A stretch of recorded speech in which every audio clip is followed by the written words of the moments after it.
Virginia Tech game, difficult loss for our guys. I thought we didn't play as well for a good bit of the first half, most of the first half, and Virginia Tech was ready. We rallied back and really made a game of it. But, you know, just hard to turn right back around after an emotional loss like that. Hopefully our guys are building their emotion and energy for tomorrow night. That'll be a big key, I think, in terms of our success, is being able to shake it off and come back energized and ready to go.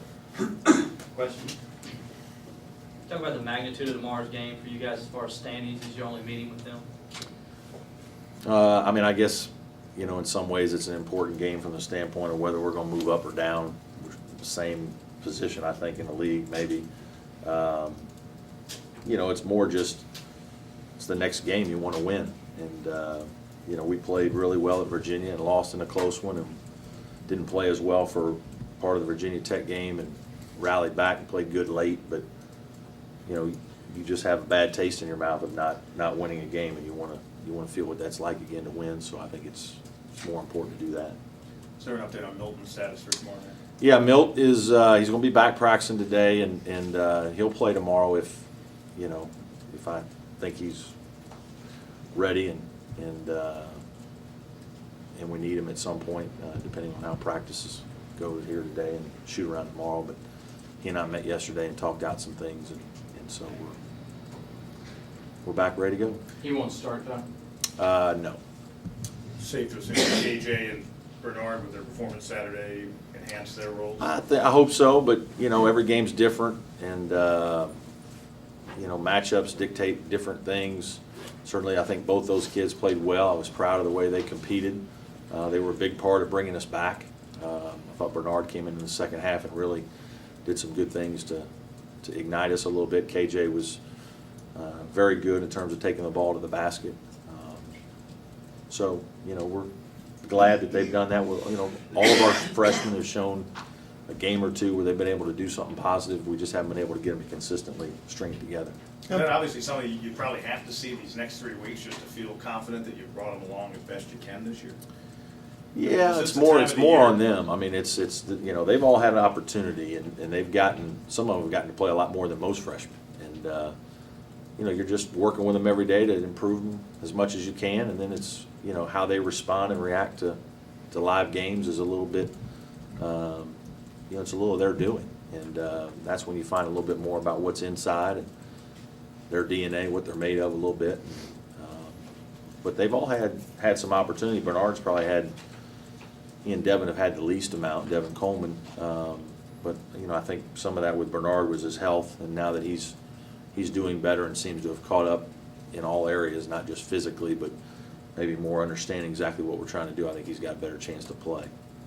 How important is it to have a guy that can take the ball to the basket just for what you're trying to do offensively? Well, it's critical. You want guys that can make a shot outside the three-point line. You want a guy that can score in the low block, and you need a guy that can drive by people to be good offensively. You need to be able to do different things well. You can't just be one-dimensional. And you know, we've been one-dimensional at times this year, and sometimes it even looks like we've been zero-dimensional, to be honest with you. We haven't had much offense. And you know, that's a problem with our team. That's probably why we're the record we are, is we haven't been able to consistently score in a way that makes you not have to play perfect in certain situations, and we just haven't been able to get that done. You've used Devin Coleman as a defensive, I don't know if stopper is the right term. You're going to face one of the best scorers in the country as a guard. I mean, is that natural to think he'll get an opportunity? No, not necessarily. I think, I mean, there'll be a lot of guys that try to guard him. Brian Narcissus may guard him some. Tanner will guard him some. Rod Hall could guard him some. Andre could guard him some. I mean, we're going to have to see who has success against him, and then the way the game is played and matchups will dictate some other things, whether it's, you know, they're a little bigger than some teams, so, you know, we'll need a little more size. But I'm sure we'll probably have a couple different guys get a chance to guard him and need different guys. Brad, you spoke about needing to have a guy who can create a dribble and drive past some people. Is KJ your best prospect?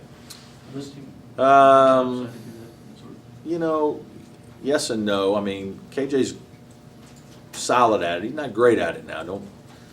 misunderstand one game. I think we all read too much into a game, both good and bad, as media. When coaches are around kids every day, we see every day. But certainly he can get to the basket and he can explode to finish, you know, and you know, that was a move that he made at the end of the game where he got to the rim, you know, from a long way out, which was a pretty impressive play. And obviously did that once or twice in the game. Rod Hall gets to the basket some, you know, Tanner occasionally. You know, I don't know that we have one guy that was like DeMontez that could almost get there any time. What can you say to your team on, in terms of improving the late game execution?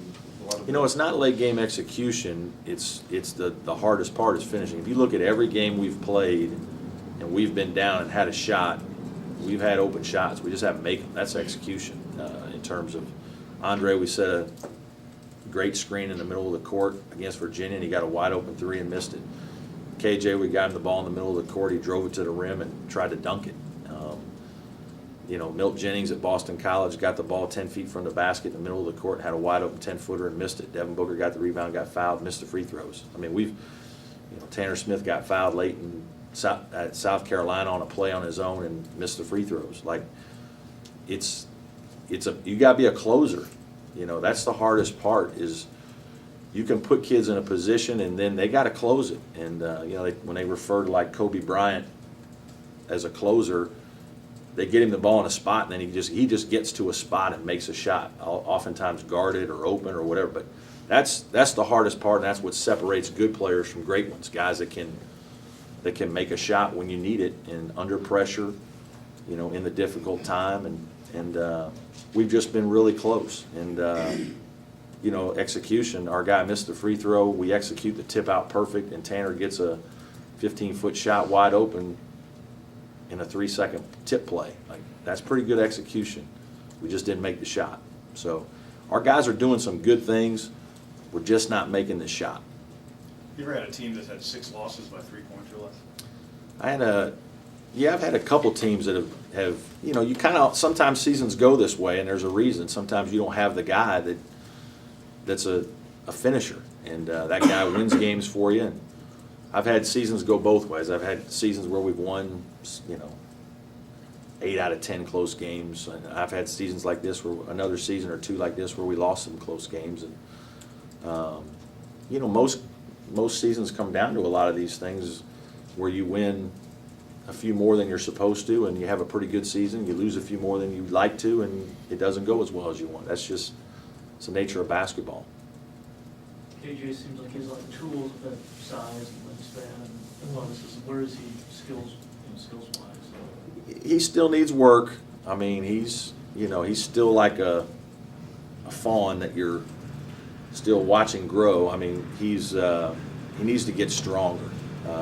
He's got to get physically stronger to where he can really be powerful as a player, and his skill set has to get better so he can be more complete.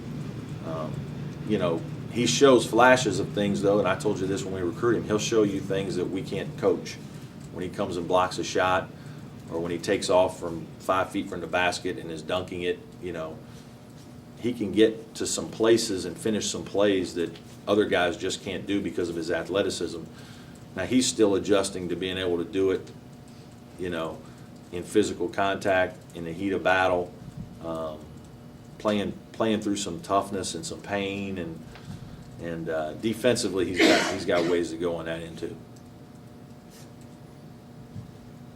Any other questions for Coach Brownell today?